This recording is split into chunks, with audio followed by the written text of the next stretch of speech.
The principal manager of this firm until 1998 is now the director of the CIA. There has still been no official investigation. Point 13. According to Reuters news service, 2 of the terrorists went to a topless bar a few nights before the attack. While at the bar, they were supposedly obnoxious, had lots of drinks, and each spent over $200 for lap dances. The story goes on to say they talked about how America was going to suffer and conveniently left business cards. Oh, one more thing. Being faithful Muslims, they also left a Holy Koran. Sure. The spin doctors must have been drunk when they came up with this story. They want us to believe fundamental Muslims who are going to give their lives for Allah would go to a strip bar, get drunk, which is against Islamic law, tell the world what they're going to do, and then leave their business cards and a Quran. The only thing more amazing than this story is that most Americans seem to believe it. Point 14. On the day of the attack, a couple in Jersey City, New Jersey, reported that they saw a group of men on top of an adjoining building filming the first jet hit the North Tower and cheering. They assumed that these men were Arab terrorists and called the police. The police caught these men, but they were not Arabs. They were Israelis, here in the United States without legal permits. They worked for a moving company that, according to Forward magazine, a local Jewish publication, has possible ties with the Mossad. Who were these men who had prior knowledge? Why was this story suppressed? And why did our government allow them to return to Israel? The hijackings. Naturally, the common people don't want war. But after all, it is the leaders of the country who determine policy, and it is always a simple matter to drag the people along, whether it is a democracy or a fascist dictatorship or a parliament or a communist dictatorship. All you have to do is tell them they are being attacked and denounce the pacifists for lack of patriotism and exposing the country to danger. It works the same in any country. Hermann Göring, one of Hitler's top men during the Nuremberg trials. The administration and media's story concerning the actual hijackings is this. On the morning of 9/11/01, 19 radical Islamic fundamentalists hijacked 4 commercial airliners. The hijackers used paper cutters to overwhelm and kill the 8 pilots and to control the 266 passengers and flight attendants. The 2 flights that took off from Boston, Flights 11 and 175, were redirected to New York, where they were crashed into the World Trade Center buildings. The World Trade Center buildings caught on fire, causing the trusses to soften and expand, and both WTC buildings 1 and 2 came down. The flight that took off from Newark, Flight 93, flew all the way out to Ohio and then circled back towards Washington, D.C. During this flight, several passengers made phone calls from the plane. A number of the passengers made an unsuccessful attempt to regain control of the plane, and during the struggle, the plane crashed in central Pennsylvania. The now famous last words of Todd Beamer, one of the passengers of Flight 93, were, "Let's roll."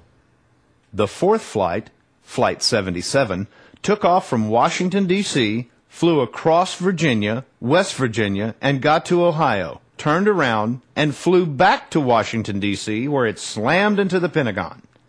This is the story that a vast majority of Americans have repeatedly been told and believe. The following list of objective facts, worthy questions, and valuable insights into this segment of the 9/11 events are essential to making good decisions as to what really happened. Point 15. Of the 8 pilots on the 4 flights, 6 had military experience and were considered men who could take care of themselves. Is it possible all 8 could be overwhelmed and killed by hijackers who were using paper cutters? Further, is it possible none of the 8 pilots could take any evasive actions or send out alerts to the FAA? Yes, these things are possible, but they are not probable. Point 16. 2 supposed pilots of hijacked Flight 77 were Khalid al-Midar and Nawak al-Hamzi. This is the flight that disappeared over Ohio, came back, and pulled off an extreme spiral maneuver, leveled off, and hit the Pentagon. Flight instructor Rick Garza at Sorby's Flying Club had this to say about our ace pilots. It was like Dumb and Dumber. I mean, they were clueless. It was clear to me they weren't going to make it as pilots. Point 17. Flying jumbo commercial airliners is not like driving a golf cart. There are significant skills one has to learn. First, the pilots who were not from this country would have to fly by sight for several hundred miles. Secondly, the pilots on flights 175 and 77 were said to have brought the planes down from 30,000 feet, performed fast and tight 280-degree veers, and hit their targets with bullseye precision, all by hand. Give me a break. A commercial airliner creates 1.5 to 2 times the normal gravity when it turns.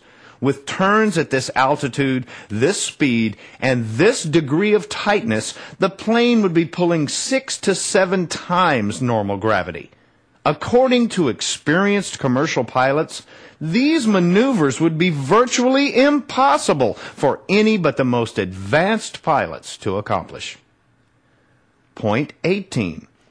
Very few people are aware that the Telegraph, a paper out of New Hampshire, reported that flights 175 and 11 crossed paths at the same moment, directly above the Stewart International Airport in New Windsor, New York.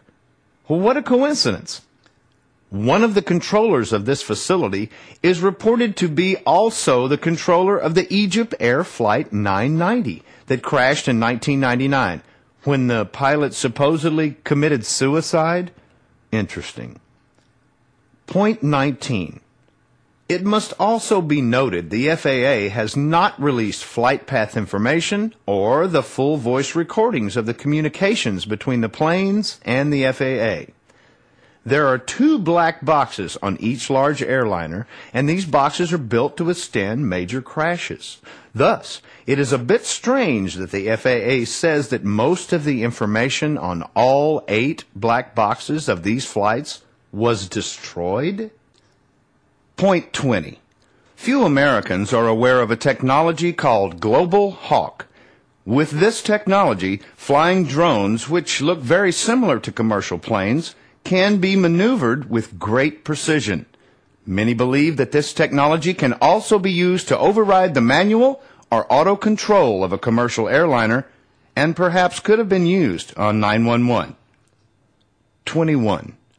The official story is United Flight 93 took off from New Jersey, was hijacked, and flew out to Ohio, where it turned around and headed back towards Washington, D.C.